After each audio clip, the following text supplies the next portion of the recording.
వేదిక పైన ఉన్న పెద్దలు పీడీజీ జాంబని గారు, అలాగే ఈరోజు సన్మాన గ్రహీత మేడం గారు నెల్లూరు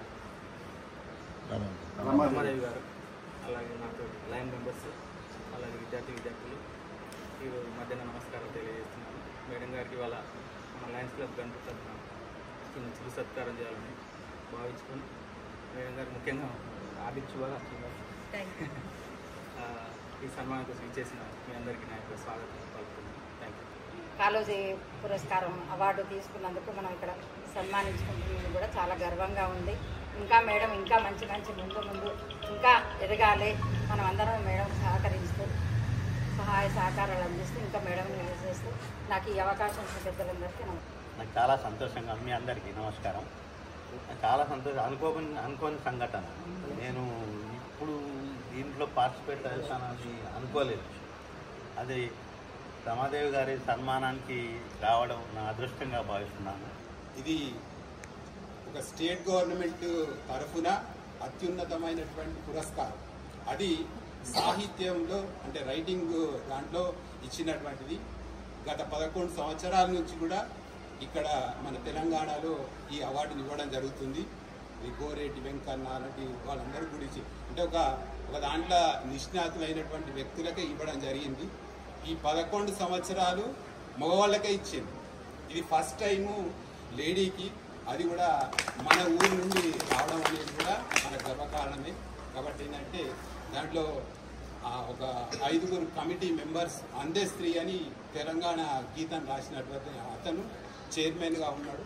మిగతా 5 మెంబర్స్, అందులో మన పీడీజీ పొట్లపల్లి శ్రీనివాసరావు గారు కూడా ఉన్నారు. వాళ్ళందరూ కూడా సెలక్షన్ కమిటీలో సీఎం ద్వారా కూడా ఈ అవార్డు పొందడం అనేది మామూలు విషయం కాదు. అటువంటి ఎన్నో రైటింగ్స్ అయినా ఏవైనా ఉండే వాటన్నిటిని కూడా వాళ్ళు పరిశీలించే ఇటువంటి నిర్ణయం అనేది తీసుకున్నారు. దానికి కూడా మనందరం కూడా సంతోషించాల్సిన విషయం. ఇటువంటి అవార్డ్స్ రావడం, ప్రత్యేకంగా మన ఊరికి రావడం, మన లయన్స్ క్లబ్లో కూడా వారి మెంబర్ కాబట్టి ఏంటంటే దాని తరఫున కూడా ఈరోజు సన్మానం చేయాలనే ఉద్దేశంగా ఇక్కడ తీసుకొని రావడం జరిగింది. మీరందరికీ కూడా ఇక్కడ విచ్చేసిన అందరూ కూడా అందరి తరఫున మేము శుభాకాంక్షలు. నమస్తే అండి అందరికీ. First congratulations madam. It's a proud moment. ఒక ఉమెన్గా మీరు తీసుకుంటుంటే మా అందరికీ దొరికినట్టు హ్యాపీ మూమెంట్. ఒక రిఫ్లెక్షన్ ఆల్సో, అంటే అనుకుంటే సాధించగలము కదండి. అందరికీ ఉన్న 24 గంటలే ఆవిడ బ్యాంక్ ఎంప్లాయీగా చేసుకుంటూ, ఆవిడ పిల్లల్ని చూసుకుంటూ, 93 ఏళ్ల పేరెంట్స్ని చూసుకుంటూ ఇంట్లో, అండ్ సాహిత్యం పట్ల ఉన్న ఆవిడ అభిరుచిని కూడా ఆవిడ కాపాడుకుంటూ ఈ స్టేజ్కి రాగలిగారు అంటే it is self discipline. And that is there, everything can be achieve. And your role model for many of us.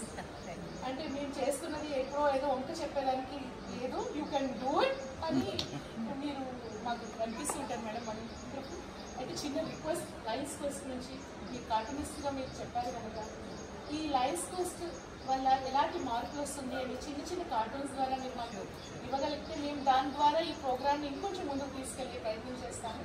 So we want your help in that. And once again wish you a wonderful journey ahead. God bless you with everything you want in your life and pronounce your. ఆ సరస్వతి అనేది ఆ నాలుక మీద అది రాసి పెట్టుంటేనే కవులు కానీ గాయకులు కానీ కాగలుగుతారు. లక్ష్మి కావాలంటే ఎంతో కష్టపడి ఏదో సాధించి డబ్బు సంపాదించగలుగుతాం. కానీ ఇట్లాంటి పేరు కీర్తులంటే అది భగవంతుడు ఇచ్చిన వరం. కానీ ఆ లక్ష్మీదేవి, అది సరస్వతి ఇచ్చిన వరమని నేను భావిస్తున్నాను. మార్నింగ్ పేపర్ ఓపెన్ చేయగానే first front paper madam photo కనబడింది. అంటే ఆ ఫోటో చూడగానే చాలా హ్యాపీగా ఫీల్ అయిపోయాను. ఇంకా మేడంతో చాలా ఇయర్స్ నుంచి మాకు అంటే చాలా రోజుల నుంచి పరిచయం ఉంది. చాలా సంవత్సరాల నుంచి కూడా మేడంతో మాట్లాడడం ఇప్పుడు అలాంటి పరిచయం ఉంది. కాబట్టి అది మనకు తెలిసిన మేడంకే ఇంత గొప్ప అవకాశం అంటే ఇంత గొప్ప పురస్కారం వచ్చిందని ఆ రోజు పేపర్ చూడగానే చాలా హ్యాపీగా ఫీల్ అయింది. సక్సెస్ అనేది ఇవాళ కోరుకొని రేపు అనగానే మనకు రాదు. కొంత నిరంతర పరిశ్రమ, నిరంతర పట్టుదల అది అందరికీ సాధ్యం కాదు. అలా సాధ్యమైన వ్యక్తులు మాత్రమే ఇవాళ సక్సెస్ అయ్యి మనకు ఉంటారు. మేడం ఇదే విధంగా మీరు మన కేంద్ర స్థాయిలో పట ఉండేటువంటి కేంద్ర సాహిత్య అకాడమీ అవార్డును, అలాగే ఇంటర్నేషనల్ స్థాయిలో ఉండేటువంటి పులిట్జర్ అవార్డును కూడా మన తీసుకొచ్చి మన గ్రామానికి మంచి పేరు తీసుకురావాలని కోరుకుంటూ ఈ అవకాశం ఇచ్చిన పెద్దలందరికీ ఈనాటి సన్మాన గ్రహీత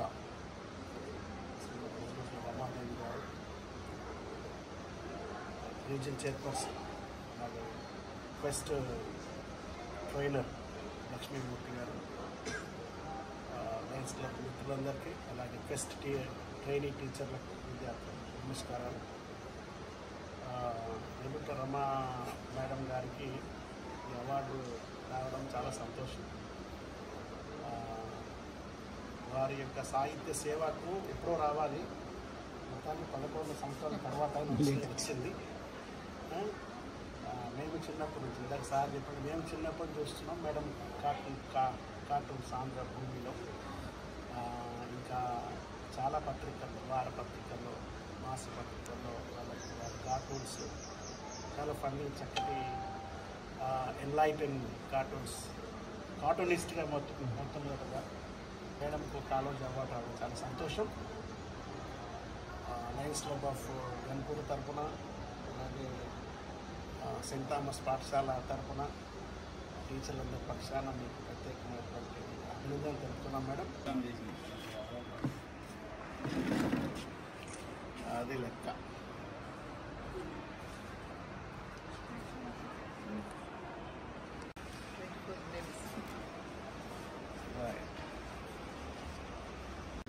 నాకు రాత్రి సుమారు 9 గంటలకి చీఫ్ మినిస్టర్ ఆఫీస్ నుంచి మెసేజ్ వచ్చేంత వరకు కూడా ఇంత ప్రెస్టీజియస్ అవార్డు నాకు ఇచ్చారని నాకు తెలియదు.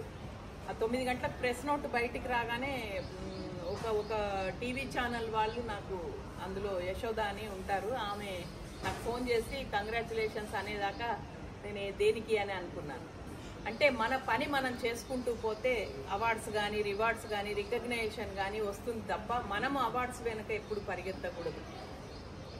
అట్లా ఆ టైం నుంచి రాత్రి 12 వరకు న్యూస్ పేపర్స్ వాళ్ళు కంటిన్యూగా ఫోన్ చేస్తూనే ఉన్నారు. తెల్లారి పొద్దున్నే పేపర్లో న్యూస్ రావాలంటే ఆ రోజు రాత్రి వాళ్ళకి ఇన్ఫర్మేషన్ ఇస్తేనే పొద్దున్న న్యూస్ వస్తుంది. అందుకని వాళ్ళు 11:30, 12కి ఫ్రంట్ పేజీ ప్రింట్ చేసుకుంటారు.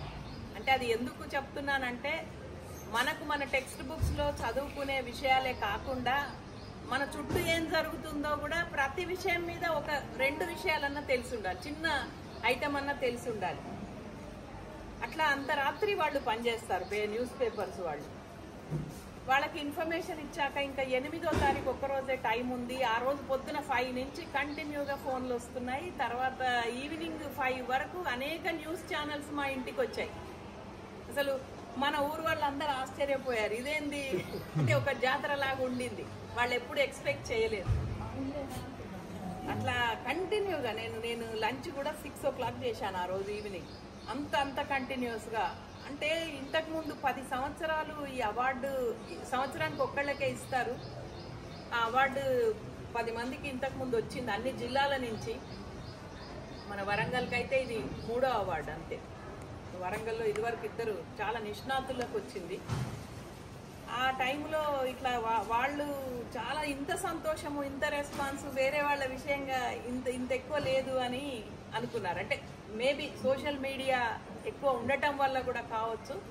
అంతే ఆ రోజున ఇది తెల్లారి 9వ తారీఖు అవార్డు అని అంటే నేను వీలైనంత కొద్ది మందికే చెప్పగలిగాను. నేనే కమ్యూనికేట్, మా వాళ్ళు కూడా చాలా మంది కమ్యూనికేట్ చేశారు. అక్కడ కూడా చాలా అద్భుతంగా జరిగింది ఫంక్షన్, చాలా బాగా రిసీవ్ చేసుకున్నారు. ఇన్ఫ్యాక్ట్ ఆ రోజు చీఫ్ మినిస్టర్ గారు వచ్చి అవార్డు ఇచ్చేది ఉండే. ఆ రోజు ఉపరాష్ట్రపతి ఎన్నిక కాబట్టి ఆయన ఢిల్లీకి వెళ్ళారు. ఆయన వస్తారని కొంచెం ఆపారు. ఆయన రాలేదన్నప్పుడు సాంస్కృతిక వ్యవహారాల శాఖ మంత్రి జూపల్లి కృష్ణారావు గారు నాకు ఈ అవార్డు ప్రదానం చేశారు. చాలామంది అక్కడ వివిధ ప్రాంతాల నుంచి కవులు, రచయితలు వచ్చారు. మా బ్యాంకు మిత్రులు చాలామంది వచ్చారు. మన గన్పూర్ నుంచి డాక్టర్ చారి గారు రిప్రజెంట్ చేశారు. తర్వాత చాలామంది వచ్చారు. శ్రీనివాస్ గారు కూడా గన్పూర్ నుంచి. ఇట్లా అందరూ మా కుటుంబ సభ్యులు అందరూ వచ్చారు. అందరి మధ్య తీసుకోవడం ఒక గొప్ప అనుభూతి నాకు. గతంలో తెలుగు యూనివర్సిటీ వాళ్ళు, తెలుగు విశ్వవిద్యాలయం వాళ్ళు కీర్తి పురస్కారం, ప్రతిభా పురస్కారం ఇచ్చారు. అట్లానే కార్టూన్స్కి, కథలకు, కవిత్వానికి చాలా అవార్డులు వచ్చినా ఈ అవార్డు ప్రత్యేకమైంది. ఎందుకంటే కాళోజీ ఒక యుగ పురుషుడు. తొలిసారి ఒక కవికి పద్మవిభూషణ్ వచ్చింది ఒక కాళోజీకే.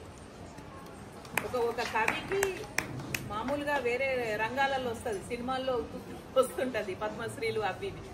కానీ పివి నరసింహారావు గారు ప్రధానమంత్రి ఉన్న టైంలో కాళోజీ గారికి పద్మ విభూషణ్ ఇచ్చారు. పద్మ విభూషణ్ ఇస్ ద భారతరత్న తర్వాత నెక్స్ట్, ఇక దానికన్నా మించింది ఒక భారతరత్న.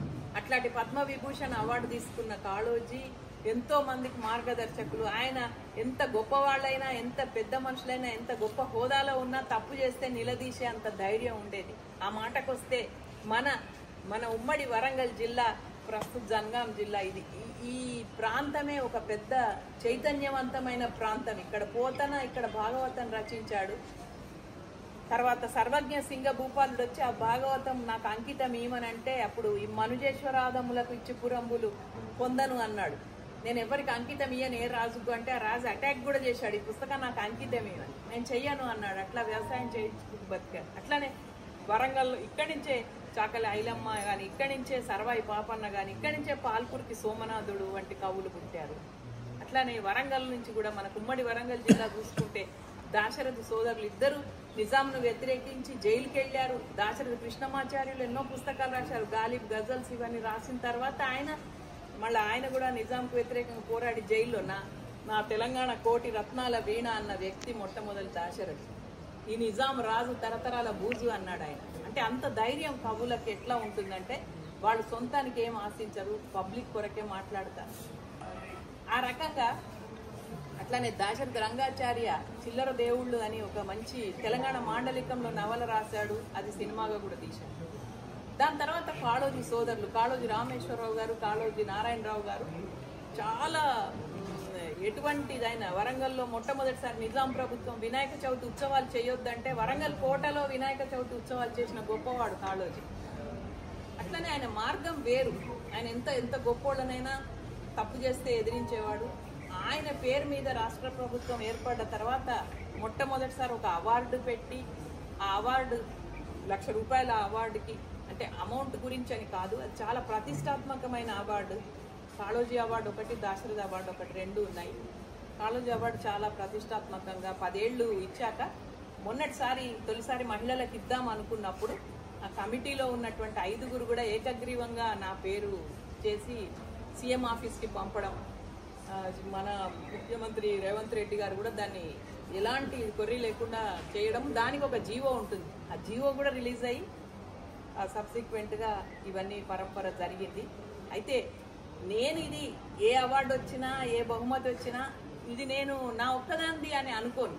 ఇది మన అందరిది. ఎందుకు అందరిది అంటే మీకు నేనేమిచ్చాను ఇంత ప్రేమకి? లయన్స్ క్లబ్ అనేది నా ఎక్స్టెండెడ్ ఫ్యామిలీ.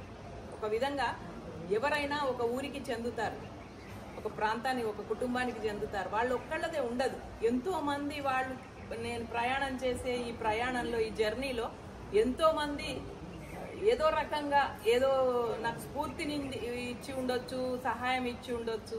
ఆ అందరి స్ఫూర్తి, అందరి సహాయం సహకారం వల్లనే మనం ఒక మార్గంలో కూడా మంచివే కానీ చెడ్డవే కానీ అది మనకు ఒక పాఠం చెప్తాయి. అట్లా ఇప్పుడు ఈ పిల్లలు కూడా వీళ్ళు ఈ క్వెస్ట్ అనేది చాలా మంచిది. ఎందుకంటే మేము కూడా అంతే, అకాడమిక్గా ఎన్ని మార్కులు వచ్చి, ఎంత మంచి టాప్ ర్యాంక్ వచ్చినా, పెద్ద ఉద్యోగం చేసినా, రిటైర్ అయిపోయినా, లేకుంటే ఇంకా ఎక్కువ పెద్ద జాబ్లో ఉన్నా కూడా మనకు ఒక కళ ఉంటే ఆ కళ ద్వారా వచ్చే గుర్తింపు వేరు. వీళ్ళకి అదే ఇప్పుడు ఈ పిల్లలందరికీ అదే చెప్పేది. మీరు 10కు 10 GPA తెచ్చుకోండి, ర్యాంక్ తెచ్చుకోండి, పెద్ద జాబ్స్లో ఉండండి. మీరు కలెక్టర్ అయినా, డాక్టర్ అయినా, ఇంజనీర్ అయినా మీలో ఒక కళ, ఒక ఆర్ట్, ఒక పెయింటింగ్, ఒక రైటింగ్, ఒక పోయిటరీ, ఒక స్పోర్ట్స్, ఒక గేమ్స్, ఏదన్నా ఎక్స్ట్రా యాక్టివిటీ ఉన్నప్పుడు అది మీ చదువునేమి ఆటంకపరచదు. ఇన్ఫ్యాక్ట్ మీరు ఇంకా బాగా చదువుకుంటారు. దానివల్ల మీ మైండ్ చురుగ్గా ఇంకా బాగా చదువుకుంటారు. నేను 9th క్లాస్లో ఉండగా రాసిన నాటికతో నా రచనా ప్రయాణం మొదలైంది. ఇదే గవర్నమెంట్ హై స్కూల్లో ఆ నాటిక మా తోటి పిల్లలు వేశారు. కాబట్టి ఎవ్వరు కూడా వేరే పనులు చేయడం వల్ల మన మెయిన్ అకాడమిక్ చదువు దెబ్బతింటుంది అని అనుకోవద్దు. అది మనకు నిజానికి తోడ్పడుతుంది ఈ జర్నీలో. అట్లా నేను చూసిందా దాంట్లో కొంచెం నాకు ఉద్వేగంగానో భావోద్వేగం వచ్చినప్పుడు నేను రాశాను. కొన్ని పోయమ్స్ రాశాను, కొన్ని కథలు రాశాను, కొన్ని కార్టూన్లు వేశాను, కొన్ని మ్యూజిక్స్ లాగా రాశాను. అవన్నీ వాళ్ళు కన్సిడర్ చేసి ఇవాళ ఈ అవార్డు ఇచ్చారు. ఈ మార్గంలో ఎన్నో అవార్డులు కూడా వచ్చి ఉండొచ్చు. మీరు కూడా అట్లానే మీరు చదువుతున్న పాఠాన్ని కానీ మీరు ఏదైనా కూడా దాన్ని ఒక టాస్క్ కష్టము అని అనుకోకుండా దాన్ని ఒక సినిమా చూసినట్టు ఆ కథను రాసినట్టు ఇట్లానే ఇక్కడ ఈ పరిసరాలు ఉన్నాయి. మా సెంట్ థామస్ ఇక్కడ ఒక పెద్ద వేప చెట్టు ఉంది, దాని ఆకులు ఆకుపచ్చగా ఉన్నాయి, ఈ చెట్టు చాలా పొడవుగా ఉంది, దీనికి నీళ్లు పోయాలి, ఎండ కావాలి, ఇట్లా ఏదో ఒకటి రాసుకుంటూ ఉండండి. ఇవాళ ఈ మనుషుల్ని కలిసాం, ఆ రాయడం వల్ల మీరు ఏ ప్రశ్న ఇచ్చినా దానికి కనీసం ఒక 4 వాక్యాలు రాయగలిగే ముందు కెపాసిటీ వస్తుంది. రాయండి రాయండి. బుక్ కల్చర్ పోయి మనకు లుక్ కల్చర్ వస్తుంది. ఆ లుక్ కల్చర్ చాలా డేంజర్. కొన్నాళ్ళకి మన తెలుగు కూడా మాట్లాడే భాష, మనం మాట్లాడే భాష నుంచి రాయసే భాషకు తెచ్చుకున్నాం కష్టపడి. మాట్లాడే భాషలు ఉంటాయి, లిపి లేని భాషలు. లిపి లేని భాషలు ఉన్న వాళ్ళందరూ ఏడుస్తుంటారు. గిడుగు రామ్మూర్తి తెలుగు భాష పితామహుడు, ఆయన సగర భాషకు లిపి క్రియేట్ చేశాడు. అట్లానే లంబాడి భాషకు లిపి లేకుండా చాలా రోజులు దానికి కష్టపడి వాళ్ళు లిపి తెచ్చుకున్నారు. ఇప్పుడు మనం లిపి ఉన్న భాషను రాయకుండా ఊరికే చూడడం, మాట్లాడడం, టైపు కొట్టడం అయితే కొన్నాళ్ళకి మన తెలుగు కూడా వెళ్ళిపోయి లిపి లేని భాష అవుతుంది, ఓన్లీ మాట్లాడే భాష అవుతుంది. మాట్లాడే భాషలు అంతరించిపోతాయి. ప్రపంచంలో ప్రతి ఏడు 62 భాషలు చచ్చిపోతున్నాయి. ఒక ఇంగ్లీష్ తప్పేది మిగలకుండా అవుతుంది. అట్లా కాకుండా మన తెలుగును కూడా కాపాడుకుందాం. మన మాతృభాషలో మనం పక్కాగా మాట్లాడగలుగుతాం, మన మనసులో భావాలు బాగా చెప్తాం. మీరు ఎన్ని లాంగ్వేజెస్ నేర్చుకున్నా దానికి మాతృభాష నేర్చుకోవడం అడ్డ కాదు. నిజానికి మన మాతృభాష నేర్చుకోవడం వల్ల మిగతా భాషలు నేర్చుకోవడం ఈజీ అవుతుంది. అందుకని అందరూ కూడా కొంచెం రాయడం నేర్చుకోండి. నాకు వచ్చినా కూడా ఊరందరూ కూడా వాళ్ళకే వచ్చినట్టు ఫీల్ అయ్యేంత సంతోషాన్ని నాకు ఇచ్చారు. కానీ మన లయన్ మిత్రులు, సోదరులు అందరు కూడా నన్ను ఇక్కడి వాళ్ళ పిలిచి సన్మానం చేయడం నాకు చాలా సంతోషంగా ఉంది. ఈ సందర్భంగా ఇక్కడికి నుంచి ఇచ్చేసిన సుభాష్ గారికి కానీ వారు గుర్తు చేశాను, సత్యనారాయణ సార్, సూర్యనారాయణ సార్ గారులని, అట్లానే మన సంయుక్త గారు చాలా దూరం నుంచి వచ్చారు. అందరికీ కూడా మీకు అందరికి కూడా నా కృతజ్ఞతలు తెలియజేస్తాను.